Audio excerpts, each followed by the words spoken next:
వెనకుండి చూడు, లైన్ చూసు.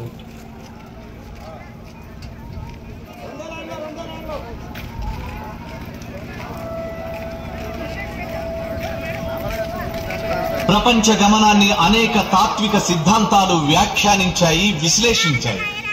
అయితే మారే విధానాన్ని చూపిన తత్వశాస్త్రం కమ్యూనిజం మాత్రమే.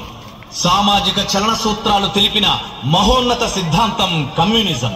ఉత్తమ మానవతావాద జీవిత మార్గం కమ్యూనిజం. కమ్యూనిస్టుగా బ్రతికిన వాడికే దాని గొప్పతనం తెలుస్తుంది.